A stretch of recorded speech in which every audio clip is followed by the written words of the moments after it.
부코바르가 함락이 되면서 전쟁의 기세를 이제 세르비아군이 잡게 됩니다. 그래서 세르비아군은 승승장구를 해가지고 크로아티아 인구의 10% 조금 넘는 세르비아의 거주 지역을 훨씬 더 넘어서 대부분을 다 확보했고 오히려 크로아티아 영토의 거의 3분의 1을 장악했다라는 이야기죠. 그런데 여기서 세르비아의 시선이 크로아티아에 가 있는 동안에 또 다른 나라가 독립을 해요. 마케도니아가 독립을 합니다. 마케도니아. 정말 마케도니아는 어부지리로 독립을 합니다. 정말 이 모든 관심이 크로아티아에 있는 동안에 마케도니아가 독립을 하게 됐고 여기에 보스니아도 독립을 선언하게 됩니다. 92년도에. 아, 그게 굉장한 이제. 네, 그러면서 유고 연방이 이제 완전히 와해돼요. 그리고 1992년에 세르비아를 중심으로 신유고 연방이라는 게 만들어집니다. 진짜 비극이 이제 시작되는 거죠.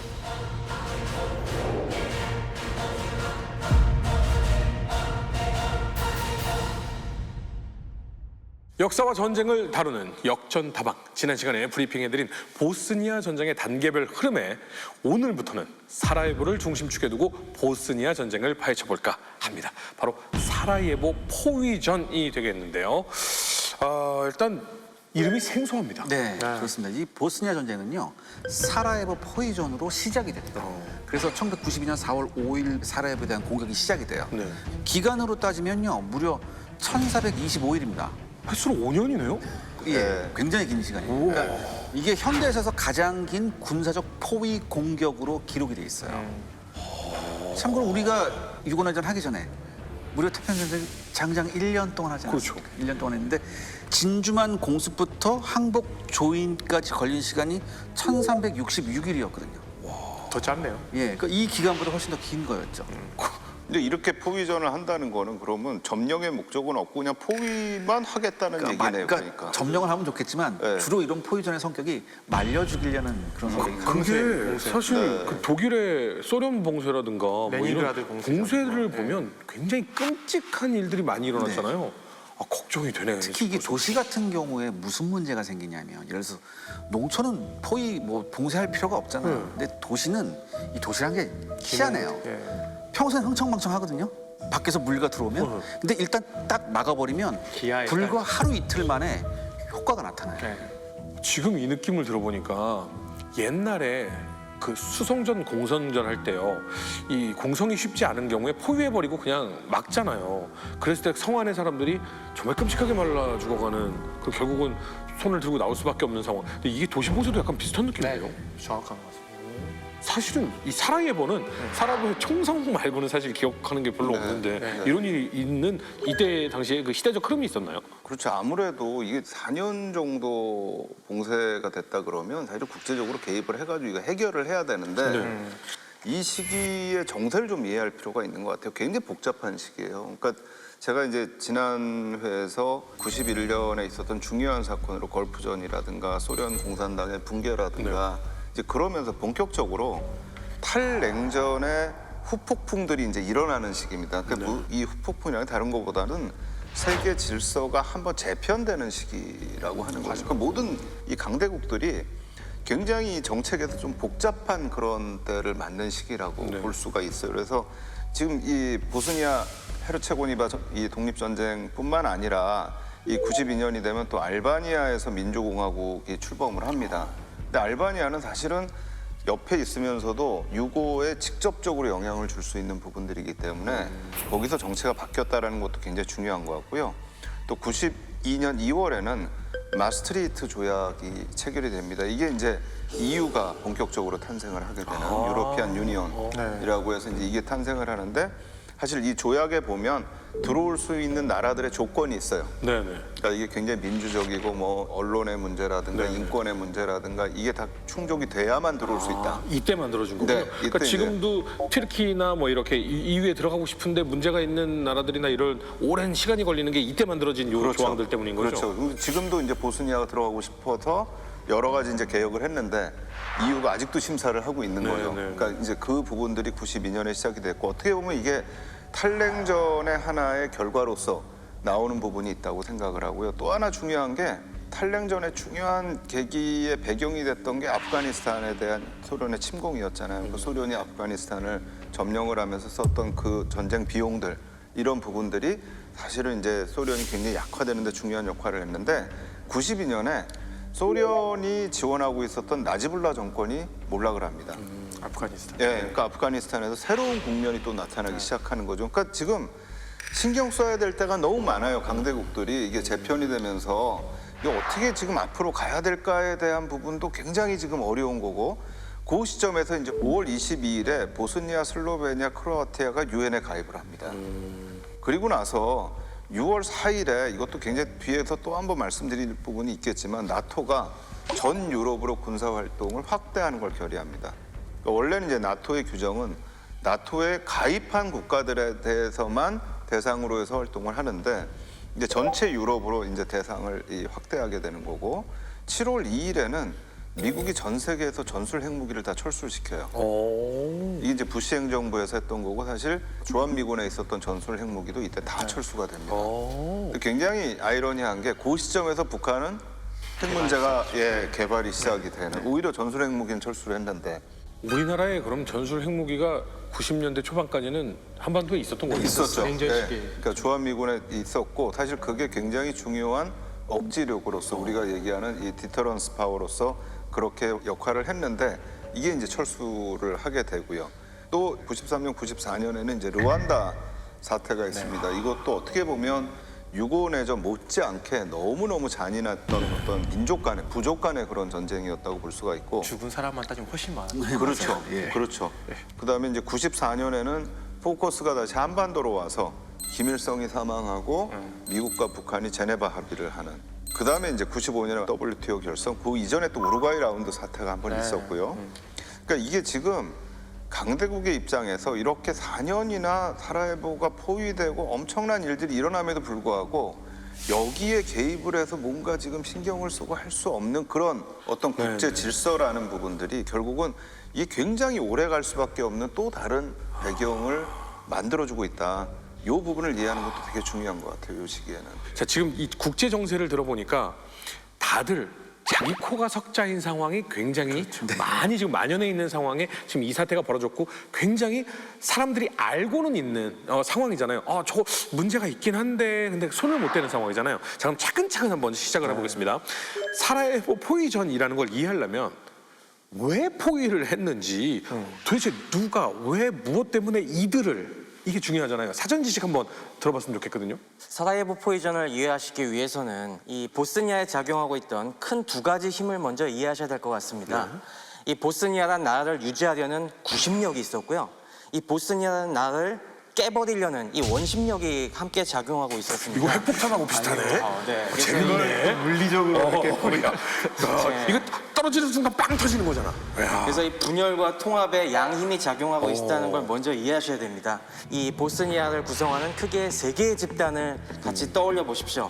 일단 최대의 집단은 무엇이었습니까? 무슬림계였죠. 무슬림. 네, 약 43.5%를 차지하는 보슈나크라고 불리는 이 무슬림계가 있었는데 이들의 스탠스는 기본적으로 구심력 쪽이었어요. 왜냐하면 자기들이 독립을 해봤자 무슬림계 독립적으로는 크게 할 수 있는 일이 없다는 걸 알고 있었기 때문에 되도록 우리는 다민족 국가로 이제까지 잘 살아왔듯이 계속 우리의 정체성을 유지하고 살아가자 이런 쪽을 견지하고 있었고요. 그 입장에 섰던 대표적인 인물이 역시 계속 얘기 나왔던 이제트베고비치 대통령이었죠. 반면에 그 다음 주를 형성하고 있던 세르비아계는 속이 그렇지가 않았습니다. 세르비아계는 약 이 당시에 31.2% 꽤 역시 많은 수를 차지하고 있었는데 이들은 밀로셰비치의 대세르비아주의의 그쪽을 지지하는 쪽이었어요. 여기에 대표적인 지도자가 계속 얘기 나왔던 카라지치였는데 뒤에서 밀로셰비치랑 계속 내통을 하면서 야 우리가 지금 이런 상황에서 고지고대로 보스니아가 독립하다가는 우리가 해코지 당할 수 있다. 우리는 차라리 세르비아 편에 붙어서 우리의 입지를 확고하게 독립적으로 다지겠다라고 합니다. 그리고 여기에 밀로셰비치가 계속 뒤에서 지원을 해주죠. 유고 연방군이 당연히 이 보스니아에 수많은 병영들이 있고 원래 주둔군이 있었을 거 아니겠습니까?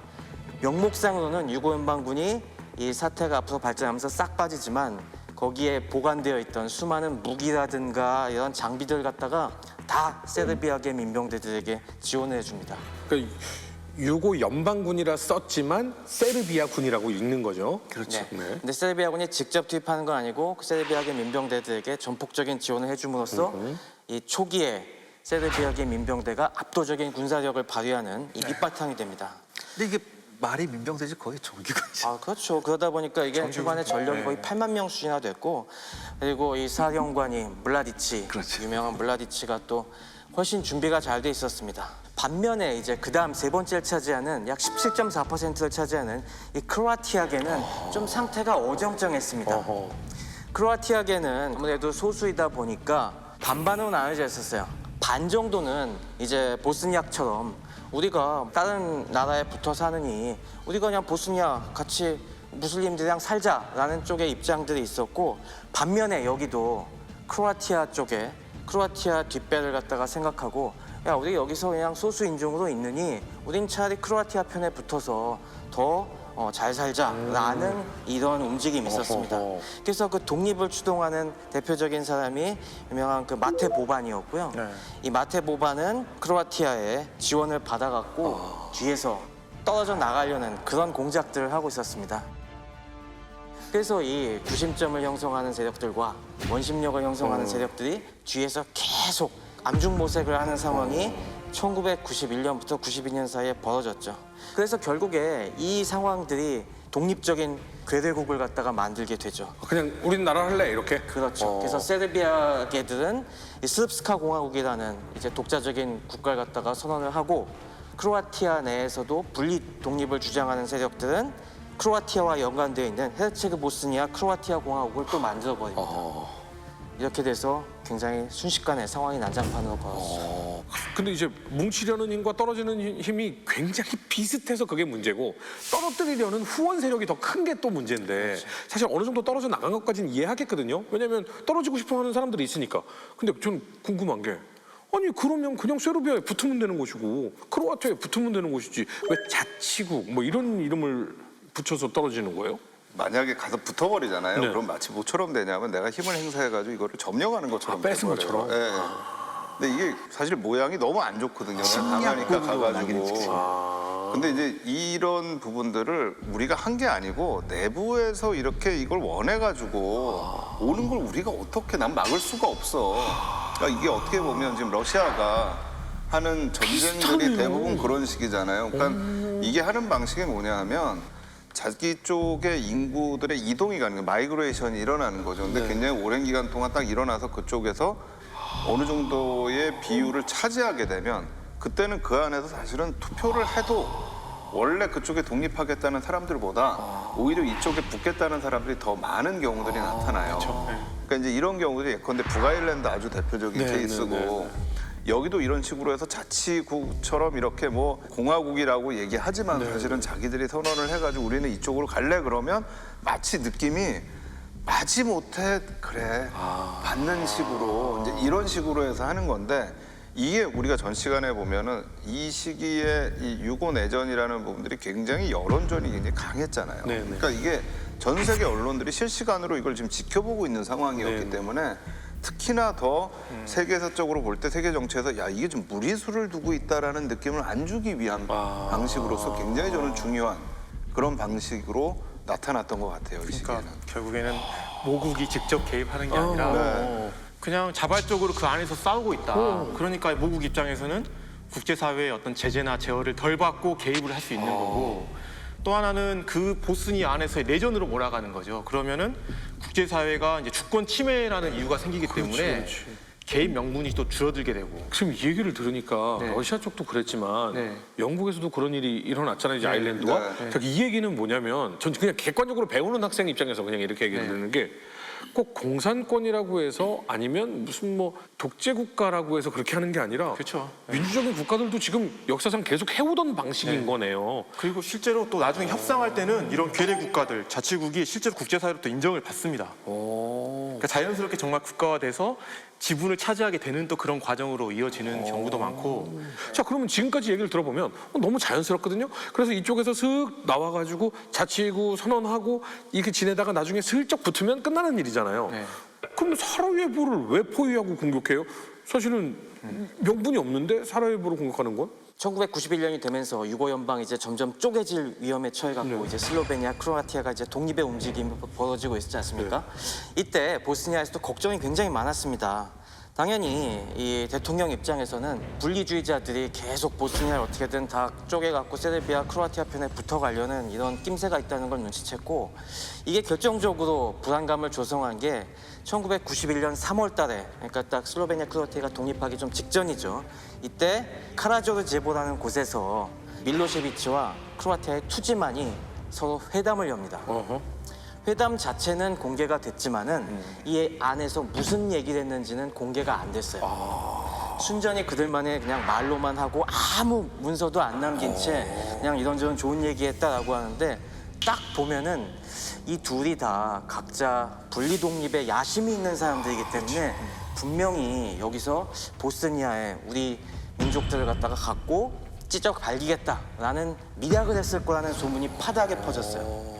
그러다 보니까 이거 굉장히 불안해지면서 보스니아 쪽에서는 우리가 이렇게 외세에 의해서 찢어 발겨지기 전에 우리가 먼저 독립을 빨리 선언하자, 이 우리의 국가 정체성을 유지한 채. 그래서 1992년 2월 달에 국민투표를 진행합니다. 근데 여기에 이제 보스니악들과 크로아티아계는 적극적으로 찬동을 했는데, 세르비아계는 이게 무슨 소리냐, 우리는 이런 국민투표에 참가 못한다 해갖고 아예 참가 거부를 해요. 그래갖고 보스니아과 크로아티아계만 참여한 가운데 거의 99%의 압도적인 찬성으로. 그래요? 네, 이제 보스니아의 독립이 결정이 되고 결국에 보스니아도 이제 독립선언으로 쭉 갑니다. 하지만 이때 우리가 세르비아계를 갖다가 이들의 입장도 좀 이해해 볼 필요가 있어요. 세르비아계 입장에서는 왜 이렇게 됐느냐? 이게 바로 저희가 초반에 살펴봤던 제2차 세계대전의 아픈 기억 때문입니다. 제2차 세계대전 당시에 크로아티아 지역에서 우스타샤가 날뛰고 네. 이 우스타샤가 엄청난 세르비아계들을 학살했다는 얘기를 들어보셨죠.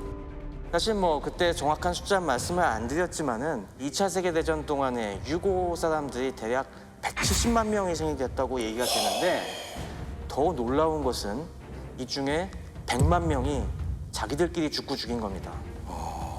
그러다 보니까 이 세르비아계 사람들은 지금 만약에 이 크로아티아계들이 다시 독립을 해갖고 날뛰기 시작한다면은 우리에게 다시 또 보복을 하면 어떡하겠냐, 우리를 내쫓으려고 우리를 죽이고 뭐 하면 어떡하겠느냐 라고 하면서 굉장히 불안감을 갖습니다. 그러니까 세르비아계 입장에서는 크로아티아와 무슬림이 힘을 합쳐서 우리를 밀어내면 우리는 소수가 돼버린다, 뭐 이런 생각을 가지고 있었나요? 그리고 우스타시아에 대한 역사적 청산이 제대로 안 됐거든요, 사실 그때. 예. 네, 그리고 크로아티아계 실제로 분리 독립을 추구하는 사람들이 되게 극우적인 성향을 가지고 있었거든요. 그러다 보니까 쟤들 성향으로서는 우린 쟤들이 어떤 짓을 벌일지 못 믿겠다, 이런 생각이 엄청나게 강했던 거죠. 여기에 또 불을 지른 것이 국제사회의 태도였습니다.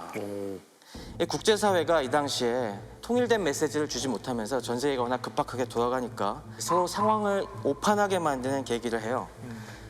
일단 미국이나 영국이나 프랑스나 러시아 같은 이런 강대국들은 다들 자기들 사정이 바쁘다 보니까 유고가 이렇게 치고받고 또 다시 발칸이 들끓는 것 같다가 원치 않습니다. 그래서 어쨌든 그냥 유고 연방이 계속 좀 유지가 돼서 그냥 상황이 좀 안정되게 이어졌으면 하는 바람들이 있었는데, 공교롭게도 가까운 유럽 국가들의 태도가 좀 달랐습니다. 독일, 이탈리아, 오스트리아, 딱 누가 생각나시죠? 히틀러? 바로 인접 국가인데 바로 과거의 주축 동맹국들이죠. 근데 이들 국가들이 보스니아의 독립을 지지합니다. 그러니까 세르비아계 입장에서는 이거 뭐 있나 진짜 싶은 생각이 더더욱 커지는 겁니다. 그러니까 하필이면 예전에 히틀러와 손잡고 우리를 공격했던 그 멤버들이 지금 다 같이 손잡네, 이런 느낌인 거죠? 그렇죠. 그러니까 크로아티아 쟤네들 저런 까라였어. 그런 게 있을 거 아니에요. 맞습니다. 우리가 우스타샤의 배후에는 이탈리아 파시즘이 있었다고 얘기를 들으셨죠, 그때. 그리고 또 이 사람들에겐 또 아픈 기억이 뭐가 있냐면은 그 당시에 우스타샤의 수장이었던 안테 파빌리치가 전후에 또 처단도 안 됐어요. 안테 파빌리치가 오스트리아로 처음에 도망갔습니다. 오스트리아로 도망갔다가 교황청이 보호를 해줘갖고 이탈리아 로마로 숨어 들어가서 거기서 또 이제 조용히 지내다가 나중에 또 남미로 도주했거든요. 이런 식으로 중요한 우리를 핍박했던 가해자들이 저들의 비호를 받으면서 쏙쏙쏙 빠져나갔는데 얘들이 다시 보스니아 독립을 부추겨? 이건 저 유럽 놈들이 다 작당하고 다시 한번 우리를 핍박하려나 보다 하는 이런 불안감이 확 몰아닥치는 겁니다. 그러니까 우리가 절대 잊지 말아야 될 게 항상 하나의 시각으로만 보면 안 되고 전체적인 시각으로 봐야 되는데 세르비아인에 대해서 조금 좀 얘네들 너무한 거 아니야라는 생각이 있었다고. 근데 전체적인 상황을 보면 이들이 불안하고 무서울 수밖에 없겠다라는 생각이 오늘은 좀 들기 시작하네요. 네, 그 불안감이 있는 상황에서 이런 사건이 터져버리니까 세르비아 개들은 나서서 우리가 먼저 무장하고 우리가 먼저 쳐야겠다 이런 생각이 듭니다. 그래서 1992년 4월 5일에 전격적으로 에워싸기 시작합니다. 근데 사실 이제 이런 부분들이 말씀하신 것처럼 지금 주축국들과 세르비아의 관계를 보면 사실 과거의 감정이 있잖아요. 제1차 세계대전 때 사실 세르비아 쪽에서 결국은 사고가 발생을 하면서 1차 세계대전이 일어났던 거고 그 부분들이 주축국가의 감정이라는 부분들을 저는 충분히 좀 고려해야 될 게 있고 또 하나는 사실은 미국이 이 시기에 그 아버지 부시 대통령 공화당이잖아요. 공화당은 개입 안 합니다. 그러니까 걸프전에 들어가긴 했지만 걸프전 들어갔던 것도 기본적으로는 쿠웨이트에 대한 이라크의 침공 때문에 들어간 거지 공화당에서는 해외 부분에 들어가는 거에선 굉장히 소극적인 그런 고립주의를 갖고 있었기 때문에 미국이 지금 여기 들어가기도 굉장히 힘든 부분들이 있고요. 또 하나 저는 이 크로아티아의 입장을 이해하기 위해서 한 가지 좀 고민해야 될 부분들이 뭐냐면 크로아티아는 가톨릭 쪽입니다. 근데 이 가톨릭이 1960년대 초반에 제2차 바티칸 공의회를 하면서 사실은 이전의 가톨릭보다 굉장히 열린 가톨릭이 됐어요. 다른 종교에 대해서. 근데 이때가 또 마침 요한 바오로 2세가 교황으로 계실 때인데 와, 요한 바오로 2세 알아. 네. 강하셨죠. 아이들. 근데 이분이 사실은 가톨릭을 굉장히 많이 개혁을 하셨어요. 그러니까 굉장히 보수적인 부분에서 그러니까 이게 사실 어떻게 보면 그 시기에 가톨릭은 지금 다른 종교하고도 대화를 할 수 있는 부분들이 이제 여지가 생긴 거죠. 이제 이런 부분들이 어떻게 보면 세르비아 쪽이 야, 이 크로아티아하고 보스니아 쪽하고 해가지고 이거 우리 완전 고립시키는 거 아니야? 라는 어떤 생각을 가질 수 있는 물론 크로아티아 입장은 여러 개로 나뉘어져 있었지만 그러니까 이게 국제정치적인 측면에서 봐야 되고 저는 종교적인 측면도 좀 봐야 되고 정말 다양한 측면들을 좀 봐야 될 필요가 있는 시기였던 것 같아요. 재밌다. 그러니까 뭐 그런 재미는 아니지만 무슬림과 천주교가 손을 잡았다 이상하네라는 느낌이었는데 딱 또 때마침 그 시기였던 거예요. 그리고 이때 미국이 좀 세르비아 입장에서 보면 어떤 다행스러운 메시지를 미국이 내요. 그래요? 그러니까 92년 6월에 미국이 뭐라고 하냐면 우리는 더 이상 세계 경찰이 아니라고 얘기해요. 부시가 나서거든요. 니들 일은 니네들이 알아서 해. 그러니까 냉전 때는 양쪽의 보스가 다 꽉 잡고 있으니까 자기 쪽에서 무슨 일이 일어나면 알아서 이렇게 했는데 한쪽의 보스가 무너졌잖아요. 그러니까 미국은 더 이상 한쪽의 보스 역할을 할 필요가 없다고 생각해요. 우리한테 기대지 말라 뭐 이런 건가요? 그리고 더군다나 이제 7월 1일 날 당시 국방장관이 누구냐면 딕 체니였거든요. 네. 딕 체니가 뭐라고 얘기하냐면은 더 이상 우리 미군은 개입을 하지 않는다. 뭐 이런 얘기를 해요. 사실 베트남전 이후부터 계속 기조였죠. 그렇죠. 미국의 어떤 네, 군사 개입에 대한 기조였고 근데 그게 소극적인데. 사실은 그럼에도 불구하고 이제 가다가 이때부터 뭐가 되냐면 탈냉전이 되니까 GPR이라는 걸 시작을 해요. 냉전 이후에 전 세계에 있는 해외 파병 미군들을 어떤 방식으로 재배치할 것인가의 논의가 시작될 때예요. 근데 그 재배치의 논의의 핵심은 뭐냐면 첫 번째는 해외에 있는 미군을 줄이는 겁니다. 국방비를 삭감도 해야 되고 네, 여러 그러니까 가지 이제 주한미군도 사실은 그 문제에 그 당시에 걸려 있었던 부분들이 있고 또 그러면서 그 시기에 전략 무기도 다 철수를 시켜버리고 그러면 딱 이제 전체적으로 제 그냥 이 입장에서 이해한 수준을 보면 전 세계는 그 누구도 신경을 쓸 수 없는 상황에 지금 이 내부에서는 세르비아인들은 지금 이대로 놔두면 우리는 쟤들한테 다 죽어라고 하니까 우리가 힘을 보여줘야 돼. 여지껏 남겨놓았던 무기와 모든 것으로 무장을 한 민병대가 보스니아를 그럼 우리가 장악을 하려면 어디? 사라예보야 라고 해서 사라예보를 포기하는 것이 이게 시작인 거잖아요. 근데 그럼에도 불구하고 잊지 말아야 될 거는 다양한 관점 좋지만 네. 이걸 공포를 조성하고 불안감을 조성시키고 민족주의를 자극했던 그 책임은 잊지 말아야 되죠. 그 리더들의 그러니까 그 방법이 굉장히 안 좋았다는 거예요. 이게 두 개를 봐야 될 것 같아요. 그러니까 보스니아에 있는 세르비아계 사람들은 공포가 있는 거지만 네네네. 세르비아 쪽에서는 이걸 이용할 수가 있는 거잖아요. 공포를 막 북돋아서 그렇죠. 니네 아니면 다 죽어. 네, 이렇게. 그렇게 될 수가 있는 거기 때문에 이제 그 양면을 다 봐야 될 것 같아요. 그러니까 이게 뭐냐면 선제적 방어. 이스라엘이 항상 얘기했던 거. 자, 우리가 맞을 게 뻔하니까 그럴 바엔 우리가 먼저 들어가자. 프리엠프티브 어택이에요. 그렇다고 해서 우리가 세르비아한테 면죄부를 주는 그렇죠. 건 그렇죠. 근데 맞아요. 이거를 생각해야 돼요. 중요한 우리가 말입니다. 자 그러면 밖에 있는 세르비아는 너희들 그럼 다 죽어. 안에 있는 세르비아들은 우리 다 죽으니까 우리가 먼저 공격해야 돼.라고 해서 사라예보를 포위한 이 사라예보 포위전을 한번 시작을 해보겠습니다. 지금 지도가 사라예보인 거죠? 네, 사라예보의 시가지를 굉장히 이제 추상적으로 아름답습니다. 아름답게 그려놓은 곳이죠. 근데 저기를 포위한 이유는 한마디로 저기에 보스니아의 주요 정치 세력이 있으니까 이 정치 세력을 무너뜨려야 된다라는 목표를 가지고 있는 건가요? 그러니까 조금 보면은 이제 뭐 스르프스카 공화국이 만들어졌잖아요. 지금 세르비아에 의해서. 그래서 이제 거기에 순회였던 카라지치는 어떤 목표를 가지고 있었냐면 일단은 지금 사라예보가 아니라 보스니아 전체 영토를 한번 보면은 네. 세르비아계가 어떻게 보면 조금 흩어져 있는데 네. 저 북쪽에 좀 있고요. 어허. 국경지대에 있고 분리되어 있습니다. 그래서 여기 있는 이제 카라지치 목표는 뭐냐면 이 산재한 세르비아계의 거점을 연결해서 단일된 어떤 세르비아 행정구역을 일단은 만드는 거였어요. 어허. 그래서 저기 분리된 북부와 동쪽을 연결하는 300km의 통로를 만드는 게 되게 중요했거든요. 그러다 보면은 기역자 모양의 세르비아 지역이 만들어지는 겁니다. 네네. 이제 그걸 만들려고 했던 거고, 그래서 저걸 만들어 놓으면은 이제 스르프스카 공화국도 정식으로 인정을 받고, 그러면 유고 연방 공화국이 하나의 공화국이 되든지 아니면 세르비아 공화국과 통합시키려고 하는 게 그의 목표였어요. 아까 한마디 그런 거예요. 이번 러시아 우크라이나 전쟁에 마리우폴 같은 그렇죠. 이제 회랑 같은 걸 합치는 약간 그런 느낌인데 거기에 있어서의 방법이 이제 두 가지입니다. 첫 번째 주요 방법은 인종 청소죠. 이제 뭐 민병대나 준군사 조직을 투입해서 저 가운데 있는 사람들을 다 쫓아내버리고 네. 세르비아에게 이주시키는 이제 그런 방법이고요. 그다음에 두 번째 방법이 지금 우리가 살펴볼 사라예보 포위 공격이에요. 그러니까 포위 또는 봉쇄예요. 그게 뭐냐면 왜 여기를 공격했을까? 그러니까 왜 여기를 포위했을까를 생각해 보면 분명히 여기가 수도니까, 보스니아의 수도니까 정부에 뭔가 압박이나 압력을 가하려고 하는 거구나. 네. 그래서 여기 있는 큰 도시들을 많이 그렇게 봉쇄를 합니다. 네. 사라예보뿐만 아니라 그래서 대표적인 곳이 뭐 모스타르도 있고요. 뭐 등등 이렇게 있는데 카라지치 입장에서는 보스니아 수도인 사라예보를 이렇게 포위하고 그다음 항복을 받아내서 사라예보를 절반으로 나눠놓고 이 절반을 스르프스카 공화국의 수도로 만들 계획도 가지고 있었어요. 그래서 여기를 처음부터 공격을 했던 거고 그 독립 승인을 받은 그날 바로 공격을 했잖아요. 4월 6일 날.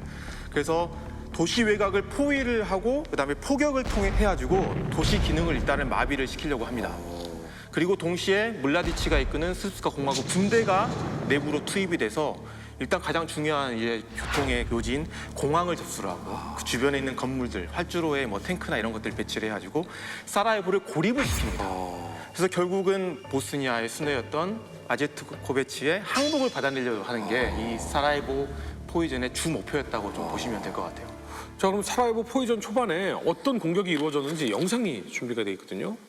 지금 그 사라예보를 공격하는 공격측의 수장인 거죠? 네, 물라디치였습니다. 아유, 와 진짜 놀랍다. 우크라이나에서 재현된 진짜 그냥 우크라이나 보는 것 같아요. 그 사람들이 많은 집단 거주적 아파트 같은데 포 한두 발만 쏘면 나가거든요, 사람들이.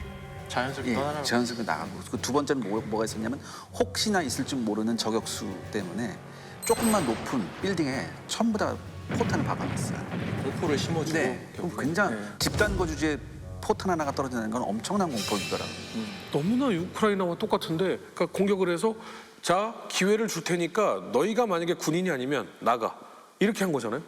근데 사실 저런 포격은 전쟁이 아니라 테러 아니에요? 저렇게 하면 안 되죠. 그럼요. 국제법상으로 안 되는 아니, 거잖아요. 말도 안 되는 거. 전 민간인 있는데 비무장 민간인에 저렇게 대한 할 수가 저런 없습니다. 뭐. 기본적으로.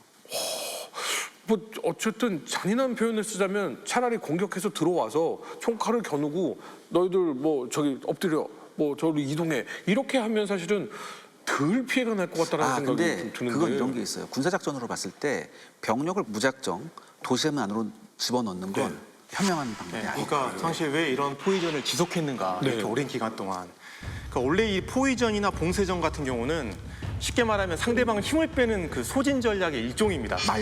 말려 죽이는 거죠. 그래서 통상은 이제 상대방을 포기하게끔 만드는 거고 이런 걸 쓸 때는 주로 아군이 내가 공격했을 때 큰 피해가 나거나 아니면 내 전력이 여기를 포위해서 그다음에 들어가서 시가전까지 해서 함락시키기가 쉽지 않거나 그렇죠. 그 아군의 피해가 너무 큰. 그렇죠. 아니면 다른 지역이 더 중요해서 여기를 공격해야 되니까 뭐 이렇게 해서 자기 전력을 쏟을 수 없을 경우 이렇게 포위만 하고 있거든요. 네.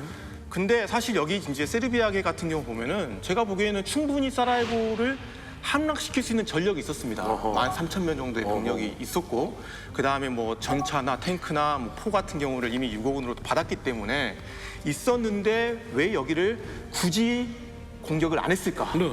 라는 거는 정치적 이유가 컸어요. 그건 뭐냐면 사라예보가 수도인 만큼 그만큼 전략적 가치가 있었고 네. 여기에 대규모 병력을 투입해서 점령하기보다는 포위하면서 이슬람계나 혹은 서방으로부터 뭔가 협상을 할 때 혹은 강압 전략을 쓸 때 그 레버리지로 지렛대로 수단으로 삼기 위한 그런 도구였던 거예요. 여기가 포위전이. 약간 동서독 때의 베를린 같은 느낌이네. 그렇죠. 딱 내가 쥐고 있어 이렇게. 네, 무슨 일이 있을 때마다 포격의 강도를 막 높입니다. 그리고 이슬람계한테도 포격을 계속하면서 야 너희는 이미 도관에 든 지야. 저항해봤자 아무 쓸모 없어라고 하면서 계속 뭔가 압박을 주는 그런 저항의 불가능을 확신을 시켜주는 거고 또 한편으로는 이슬람계도 왜 여기를 계속 회복을 하려고 하지 않았을까라는 부분이죠. 그게 안 했기 때문에 이렇게 길어진 거거든요. 난 이해가 안 가는 게 네. 아니 남태령에 뭐 있습니까? 수방사 있고 그쵸. 양평에 양기사 있고 네. 이 외곽에 있는 군인들 들어가서 파악해가지고. 탈환 작전 해야 되는 거 아니에요? 네. 근데 여기는 계속 얻어맞기만 해요.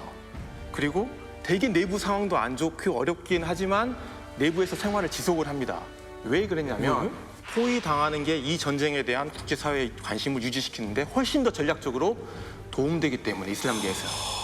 그래서 무리하게 탈환하는 것보다는 자기네들의 고통을 보여주면서 우리는 희생자야. 그렇지. 그래서 세계 이목이 이 집중된 이 사라예보에서 포위된 내 모습을 보여주면서 고통을 선전하는 게 훨씬 더 중요하고 필요한 거였던 거예요. 그래서 가만히 이 전쟁을 보면은 인종 청소의 뭐 8, 90%가 세르비아계에 의해서 저질러진 건 맞지만 그렇다고 해서 이슬람계를 절대적으로 뭔가 피해자만으로 보기도 좀 애매한 게 이런 부분들 때문이에요. 실제로 이슬람계는 이런 선전 전략에 대단히 의존하고 있었고 나중에 이제 유엔 평화보호군이 물자 같은 거를 이렇게 주거든요. 인도적 구호품을. 근데 이런 걸 의도적으로 방해하는 게 또 이슬람계입니다. 시민들한테 못 가게. 네, 그래서 오히려 세르비아계의 잔악성을 돋보이게 만들고 자기네들의 피해 고통을 더 선전을 함으로써 결국 아까 말씀하신 대로 이제 미국의 개입이나 서방의 개입을 유도하려고 하는 그런 전략을 계속 쓰는 거죠. 그 지난 시간에도 우리 배웠지만 항구에 타이어 태워가지고 막 마치 피해 많이 입은 그렇죠. 것처럼 이렇게 선전을 하는 거잖아요. 자꾸. 샤를 군께서 그때 그걸- 명언을 하나 남겼잖아요. 이 얘기는 사실은 공격하는 세르비아 쪽의 어떤 그 이간질시키는 세력들도 문제고 네. 나쁜 지도자지만 네. 이렇게 시민들을 상대로 선전전하는 그쪽 지도자들도 문제 있는 거 그러니까 아니에요? 너무 정확한 표현인 게 이 사라예보 포위전 자체가 그 비극적인 참상뿐만 아니라 그 포위전 자체에 그 여러 주체들이 서로 다른 의도와 함께 그 잘못된 어떤 의도와 정치가 서로들한 이해관계가 그렇죠. 이해관계가 그 전쟁에 더 큰 참극을 불러오는 어떻게 보면 보스니아 전체를 상징하는 그런 사건 같기도 해요. 그러니까 이 내전에서 가장 큰 그러니까 물론 모든 전쟁에서 피해는 마찬가지지만 특히 내전이 잔혹하다는 이유가 네. 내전이 끝나고 난 다음에 가장 중요한 건 누가 잡느냐거든요. 그렇죠. 어차피 집안 그렇죠. 싸움이니까. 네. 그럼 이 집안 싸움에서 이 과정에서 누가 갈려나갔든 이건 상관없는 거예요. 네. 마지막 최후에 누가 이걸 잡냐가 문제니까. 그러니까 거기서 희생자는 그 예. 정도는 괜찮다라는 또 예. 생각인 거죠. 근데 저는 뭐 우리 시청하시는 분들도 그런 생각 하실 거예요 아마. 저는 종종 하거든요. 만약에 미사일이 어디 떨어지면 난 어디로 가야 되지? 우리 가족한테 전화를 해서 뭐라고 해야 되지? 막 이런 상상 종종 하거든요. 근데 지금 이 사라예보 시민들은 본인들이 스스로 살아남는 수밖에 없잖아요. 그럼 외곽에서 포위를 하고 포를 쏜다는 건 사정권이라는 게 있잖아요. 그럼 제 머릿속에는 서울 테두리를 딱 그려놓고 자 그러면 어디로 이동해야 돼? 라고 하면 가만히 있어봐. 그럼 반포나 저 이태원 쪽으로 가야 되나? 약간 이런 생각 들거든요. 지하로 들어갈까요? 저기도 그러면 어떻게 포의 거리에 따라서 이렇게 사람들이 막 이동을 해요? 그게 참 힘든 지형이었습니다. 이 포위전의 끔찍함을 이해하려면은 일단 사라예보가 어떤 지형이었는지도 한번 이해해볼 필요가 있을 것 같습니다. 사라예보는 저기 지도에서 보시다시피 굉장히 길쭉한 아 그러네. 그리고 그 양쪽이 굉장히 높은 산으로 둘러싸인 그건 분지 지형이었어요. 어디든 다 가능. 네. 일단 저 사라예보는 지대 자체가 고지대입니다. 낮은 데도 한 해발 500m 정도 되는 곳이고요. 양쪽이 저렇게 산이 있는데 저 산이 굉장히 높습니다. 저 남쪽에 보시면은 이제 트레보비치 산이라고 있는데 저 산의 높이가 무려 1627m예요. 거의 설악산 높이에 맞먹는 수준이죠. 북쪽도 마찬가지로 북쪽도 높은 데가 한 1300m 정도 되는 굉장히 높은 산으로 둘러싸여 있습니다. 이거 크기가 가늠이 안 되실 텐데 대략 보시면은 서울로 따지자면은 저 지도상의 왼쪽 아래에 공항이 있는데요. 사라예보 공항. 네. 저 사라예보 공항을 우리 김포공항이라고 보시면은 네. 이 동쪽 끝이 대략 여의도 정도. 그 정도 거리밖에 안 작아요? 돼요. 되게. 네, 그렇게 크지가 않습니다. 굉장히 좁고 그러니까 뭐 중포까지 필요 없고 능선 따라서 만만 박격포만 설치해도 김포에서 여의도면 진짜 가까운 거리인데. 네, 맞습니다. 뛰어서도 30분이면 가죠. 뛰어서도 30분이면 가죠. 김포에서 여의도까지 어떻게 뛰어서 30분 하고 이러세요. 아, 처리는 몇정 경기 나가더니 아주. 과장. 이게 굉장히 좁으면서 주변에 고지대까지 많으니까 초반에 세르비아계가 스르프스카군이 즉시 저 주변 고지들부터 장악을 합니다. 그러니까 고지에서 훤히 내려다보면서 거의 뭐 마음 먹은 곳을 갖다가 거의 핀포인트로 포격할 수 있는 위치에 잡힌 겁니다. 근데 이제 아까 얘기 나온 것처럼 그렇게 너무 또 무자비하게 공격을 하다가는 굉장히 국제사회의 비난을 받을 수가 있으니까 여기서 딱 위치를 잡고서 굉장히 지저분한 공격을 펼칩니다. 그래서 이곳을 갖다가 스나이퍼 엘리라고 하는데요. 딱 저 고지대에서 저격수들이 활동을 합니다. 좁게 뻗어 있는 사라예보 중앙에 큰 대로가 있어요. 이 중심 대로를 지나다니는 사람에게 불시에 총격을 가하는 겁니다. 그래서 갑자기 막 차 타고 지나가다가 아니면 길거리 걸어가다가 멀리서 날아온 총을 딱 맞고 그냥 쓰러지고 이런 일들이 빈번하게 벌어진 것이죠. 아예 뭐 그렇다고 완전 끝장을 내려는 게 아니라 시민들에게 계속 지속적인 공포를 갖다가 조장을 하는 겁니다. 그래서 이게 3년 넘게 지속되는 포위전 동안 1995년에 집계한 바에 따르면은 그동안 이제 시민이 255명이 사망을 하고 총 1,030명이 부상을 당하는 끔찍한 공포가 이어졌습니다. 그냥 걸어가다가 저격에 총을 맞고 죽는 모습을 3년 동안 봤다는 거잖아요. 그렇죠. 우리 입장에서는 사실 민병대라는 이름을 쓰면요, 사실은 우리 대한민국 사람들한테는 나쁜 이미지가 사실 없는데 사라예보 사람들한테 민병대 그러면 끔찍한 군사 조직이라는 생각이 들 것 같아요. 네, 그러니까 사실 저는 제가 지난번에 잠깐 언급했었습니다. 저는 사실은 이 유고내절을 보면서 민병대에 좀 주목할 필요가 있다라는 생각을 해요. 그러니까 이게 사실 정규군들이 싸우는 거하고 민병대가 들어간다라는 데는 저는 엄청난 차이가 있는 것 같아요.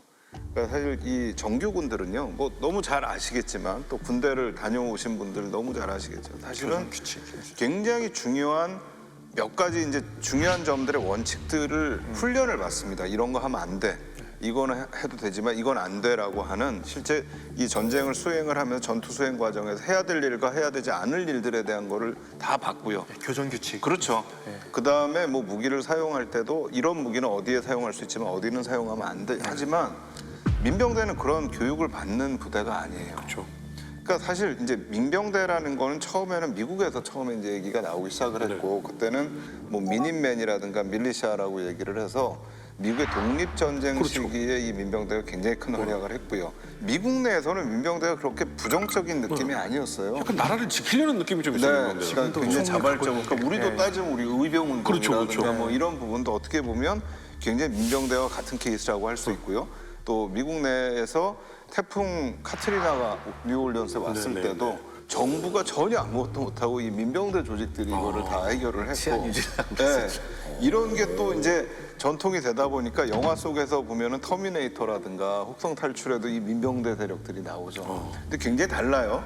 터미네이터에 나오는 민병대는 굉장히 이 그래도 정의를 위해서 싸우는 인간을 위해서 싸우는. 네, 근데 혹성 탈출에는 또 민병대 내부에서의 분열이 갈등. 보입니다. 네, 갈등이 네. 보입니다. 그러니까 그만큼 이 민병대 특징이 뭐냐면 계급들이 없어요. 그다음 기본적으로 통제할 수 있는 원칙들이 없어요. 그러니까 이게 이제 잘못됐을 때에는 엄청난 피해를 가져올 수 있는 부분들이 있습니다. 그러니까 굉장히 감정적으로 휘말리고 그럼 이 감정적으로 휘말리는 거 어떻게 할 건가? 만약에 여기서 이 부대 사고가 나면 누가 여기 책임자야? 이 사람에 대해서 처벌을 해야 되는 책임자 입장에서는 그런 사고가 일어나지 않도록 계속해서 이거를 훈련시키고 주입시키고 해야 되는데 민병대는 그게 없는 거예요. 동네 사람들 데려다가 총 쥐어주면서 너 한번 이거 쏴봐. 근데 이러다 보니까 굉장히 지금 이 나타나는 잔인한 어떤 학살의 문제들. 지금 스나이퍼도 마찬가지잖아요. 스나이퍼가 쏠 때 민간인한테 스나이퍼가 쏘면 어떡해요. 그러니까요. 말이 안 되는 거죠. 근데 그게 가능한 상황이 돼버리는 거예요. 사실 이것만큼 굉장히 잔인했던 게 1994년에 르완다 내전이었어요. 그때는 사실 이 학살에서 1994년 4월부터 7월까지 80만 명 정도가 사망을 합니다. 근데 이것도 대부분 사실은 민병대 조직입니다. 제네바 협약에서 보면은 민병대들도 정규군처럼 인정할 수 있다라는 얘기가 나왔지만 사실 거기에는 조건이 있어요. 기본적으로 부하에 대해서 책임을 지는 자에 의한 지휘가 있어야 된다는 조건이 있고요. 또 하나가 전쟁에 관한 법규와 관행에 따라서 해야 된다. 근데 사실 이런 식으로 지금 민병대가 활동을 하면 이거는 군대라고 인정할 수 없는 무법천지죠. 어떻게 보면 저는 이건 테러리스트 조직이라고 그렇죠. 생각을 해요.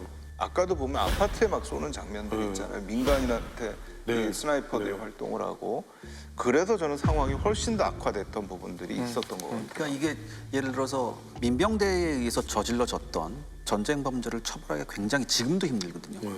당사자를 찾기가 정말 힘들어요. 그럼 누가 한지 어떻게 알아? 왜냐하면 그런 것도 있고 만약에 어떤 민병대 조직이 들어가서 전쟁 범죄를 저질렀어요. 끝나고 나서 조직을 해체해버리면 찾을 길이 없거든요. 그러니까 이런 게 빈번해요. 그럼 이 조직이 해체돼서 그대로 해체되냐? 아니거든요. 다른 조직을 또 만듭니다. 근데 이 지금 보면 핀포인트 폭격을 할 수 있을 정도로 눈에 보이는데 잘못 떨어진다는 건 잘못이 아니라 거길 노리고 있었다는 거잖아요. 근데 사실 저격수가 있는 위치가 사실 뭐가 중요합니까만은 평화의 상징인 곳에서 저격수들이 활동을 했어요? 아, 네, 그랬습니다. 당연히 저격수들은 좀 가까운 데서 봐야 되니까 산 위에 전망대 같은 데서 활동했지만은 포병들, 박격포들이 큰 역할을 하겠죠. 이 박격포 진지 같은 것들이 어디 구축이 됐었냐면 바로 사라예보 동계올림픽 경기장에 있었습니다. 여기서 동계올림픽이 있었어요? 사라예보 84년에 있었습니다. 84년? 네. 아, 그때는 너무 어렸네요. 근데 그때가 네, 저희는 이제 직접 가서 보셨다는 소문이. 이게 방송으로 봤죠. 방송으로. 네, 생방송으로. 네, 이건 제가 직접 봤습니다. 가보진 못하고 네네네. 그때만 하더라도 여행 자유가 사실은 이때가 또 공산 국가였고 막 가서 볼 수 없는 84년은 저 그래도 고등학교 3학년 때였기 때문에 고3 때였어요? 네, 학력고사 준비하느라고 갈 수가 없었어요. 공부 열심히 고3 때 해야 되는데. 올림픽 보고도 서울대 원장님이 되시는구나. 근데 이때가요 이 카타리나 비트였나요? 그러니까 우리한테는 사실 김연아였는데 사실 이 피겨 스케이트의 요정이라고 하는 카타리나 비트가 이때 굉장히 유명해진 게 이 사라예보 올림픽이고요. 사실 사라예보 올림픽은 또 하나 중요한 게 뭐냐면 저희가 88 올림픽 얘기할 때 80년 모스크바하고 84년 LA 올림픽이 반쪽 올림픽이었잖아요. 네네. 소련의 아프가니스탄 침공 때문에. 근데 이 사라예보 동계 올림픽에 처음으로 양쪽이 다 참여를 합니다. 근데 이제 하계 올림픽은 88 올림픽이 88 이었죠. 처음이고 네.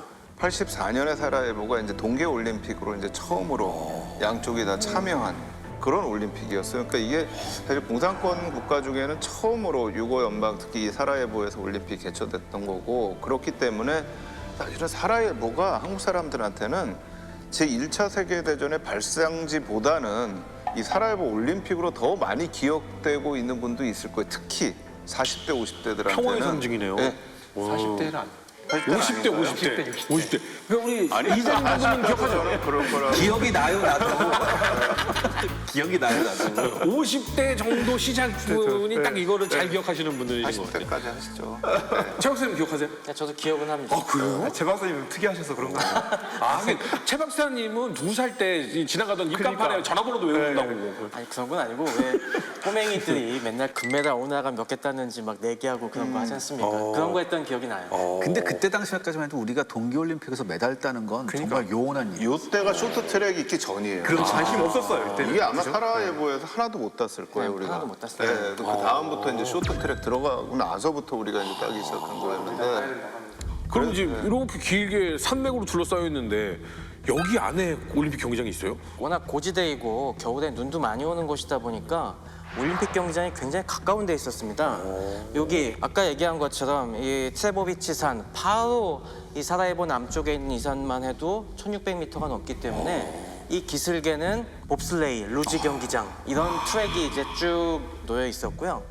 그다음에 스키장도 우리가 아무래도 동계올림픽의 꽃하면 스키 같은 거지 않습니까? 슬로프가 있어야 근데 되니까. 스키 슬로프도 멀지 않습니다. 기껏해 한 20km, 30km만 가면은 충분히 이런 큰 슬로프를 만들 수 있는 공간이 됐기 때문에 굉장히 좋은 환경입니다. 그 꼭대기에서 정말 뻥 뚫린 이 치아로 보면서 포격을 한다는 거잖아요. 그러니까 이게 어떻게 보면 굉장히 안 좋은 말일 수도 있지만 저격수의 천국일 수 있죠. 이런 집. 안에 있는 사람 입장에서 사지 진짜. 아니, 네. 저격수들은 딱 그 요소요소에 있는 전망대, 케이블카 다 있고 그런 시설 사이사이에 숨어 들어가면 되고 또 봅슬레이 루지 경기장은 다 아시다시피 이렇게 콘크리트로 쫙 둘러쳐놔 있으니까 그 사이사이에 포를 숨기기 좋지 않습니까? 호위전을 하기 엄청 전망대에서 좌표 불러주고 네. 그 뒤에서 포격하면은 카운터 배터리 파이어, 그러니까 대포병 사격하기도 쉽지가 않은 곳이죠.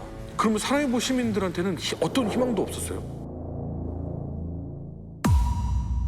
그 사라예보에 주둔하고 있었던 유엔 평화보호군이 있었거든요. 네. 본부가 사라예보에 있었습니다. 그런데 여기서는 유엔의 강력한 무력이 군사력이 뒷받침되지 않는 겁니다. 이게 가장 큰 문제였어요. 아무 의미 없는 거잖아. 그러고 나서야 이제는 나토한테 구원을 요청합니다. 나토. 나토하고 유엔하고 뭐 서로 연결돼서 잘하지 않겠느냐 실제로는 또 안 그래요. 제일 큰 차이가 뭐냐면 나토에는 러시아가 안 들어가 있는 거죠. 네. 그치. 어떻게 보면 나토의 적이죠. 저기죠. 이게 나토가 개입을 하잖아요. 네. 이거 거의 내가 볼 때 세계 대전이잖아요. 네. 자동 개입이니까. 그럼요. 약간 2차 대전 일어났을 때 공격 이런 느낌인 거잖아요. 2월 5일 날 사라예보 중심 지역에 있는 그 마르켈레 시장에 박격포탄이 떨어집니다. 아이고. 이 마르켈레 학살 사건으로 나토가 세르비아계에게 최후의 통첩을 하게 되죠. 처음에는 세르비아계가 가볍게 무시를 하죠. 나토의 무서움을 아직은 모르죠. 느끼지 못했으니까. 네.